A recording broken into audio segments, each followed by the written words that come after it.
প্রতিটি বিয়ের আড়ালে লুকিয়ে থাকে একটি গল্প। এই ধরনের অপেক্ষার গল্প, বিশ্বাসের গল্প, আর শেষ পর্যন্ত ভালোবাসার পূর্ণতার গল্প। আজ তেমনই আরেকটি সুন্দর গল্পের সাক্ষী হলাম। কিন্তু আমরা সবাই সব ভালোবাসার গল্প কিন্তু পূর্ণতা পায় না, আর যে ভালোবাসার গল্প পূর্ণতা পায় তা দেখতেও কিন্তু সত্যিই ভালো লাগে। তবে সেই পূর্ণতা আরো বেশি সুন্দর হয়ে ওঠে যখন দুটি ভালোবাসার মানুষের সঙ্গে জড়িয়ে থাকে পরিবারের সম্মতি, প্রিয়জনদের হাসিমুখ আর সবার আন্তরিক দোয়া। প্রত্যেকটা মানুষের জীবনের নতুন একটি অধ্যায় শুরু হোক ভালোবাসা, শ্রদ্ধা আর বিশ্বাসকে সঙ্গী করে। আজ আবারও পূর্ণতা পেল একটি সুন্দর ভালোবাসার গল্প।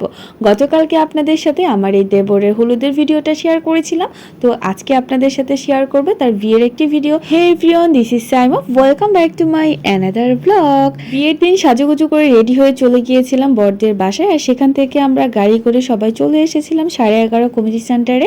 আপ্যায়ন 2তে তার প্রোগ্রাম করা হয়েছিল। দেখতেই পাচ্ছেন জামাই সেজে কিন্তু সে চলে এসেছে ফুল দিয়ে সাজানো একটা গাড়ি থেকে। তার বোন তাকে হাত ধরে নামিয়ে নিয়ে আসলো।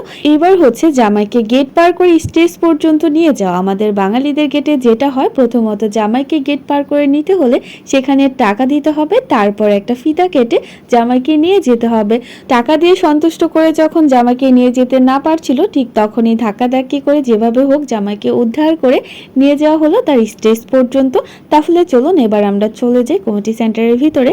ভিতরে যাওয়ার পরে দেখলাম সর্বপ্রথমে অনেকেই খাবার টেবিলে বসে গেছে, আর খাবার দাবারও সার্ভ করা শুরু হয়ে গেছে। আমরা যেহেতু প্রথম অবস্থার টেবিলে বসতে পারিনি, তাই আমরা ভাবলাম কিছু সময় একটু রং ঢং করে ছবি তুলে ভিডিও করি। এই যে দেখতে পাচ্ছেন, এটা কিন্তু আমার আরেকটা শাশুড়ি আম্মা, আমার বড় মেয়ে। ছোটবেলা থেকেই সে আমাকে অনেক বেশি ভালোবাসে। আজকে অনেকদিন পর তার সাথে দেখা হওয়ার পরে সেজন্য আমার প্রশংসা করে আমাকে একদম আকাশে উড়িয়ে দিচ্ছে। এদিকে কিন্তু জামাইয়ের খাবার চলে এসেছে। জামাইয়ের সামনে এত এত খাবার দেখে আর দেরি করলাম না, জামাইয়ের সাথে আমরাও খাবার টেবিলে বসে পড়লাম।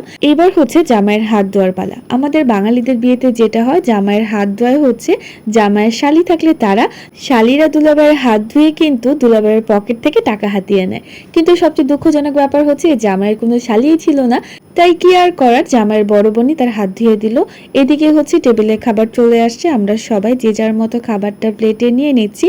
খাবারের মেনুতে ছিল পোলাও, রোস্ট, কাবাব, বিফ, বোরহানি, এই তো সালাদ, জর্দা সালাদ, এগুলোই আর কি। তো বিয়ে বাড়িতে যাওয়ার পরে কিন্তু আহামরি খাওয়া যায় না, এত এত খাবার দেখার পরে কিন্তু খাবারের ইন্টারেস্ট এমনিতেও অনেক কমে যায়। তবে বিয়ে বাড়িতে আমার কাছে সবচেয়ে বেশি যেটা ভালো লাগে সেটা হচ্ছে বোরহানি। বোরহানিটা আমার কাছে অনেক বেশি ভালো লাগে। আর মুরগি রোস্ট খাওয়ার পরে তো বিফ নেওয়াই হয় না, তেমন খাওয়া হয় না। তো যাই হোক, আমাদের খাবার দাবারের পালা শুরু হয়ে গেছে। আমরা নিজেরা খাওয়া শুরু করলে কি হবে, অন্যদিকে যে বর আর কনে রয়েছে তাদেরকে কে খাওয়াবে? তাদেরকে খাওয়ানোর জন্য যেহেতু তার কোনো শালি নেই, তাই বরের বড় বোন ভাইকেও খাইয়ে দিচ্ছে, ভাইয়ের বউকেও খাইয়ে দিচ্ছে।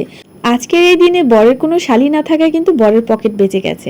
তা না হলে আজকে বরের পকেট পুরো ফাঁকা করে দিত তার শালিরা। তার জুতা চুরি করে নিয়েও সেখান থেকে টাকা আদায় করে নিত, তাকে হাত ধুয়ে দিয়েও টাকা আদায় করে নিত, আবার তাকে খাইয়ে দিয়েও তার থেকে কিন্তু টাকা হাতিয়ে নিত। তো আজকের ভিডিওটি এই পর্যন্তই। সবাই তাদের জন্য দোয়া করবেন, তাদের এই বিবাহিত জীবন যেন সুখময় হয়ে ওঠে।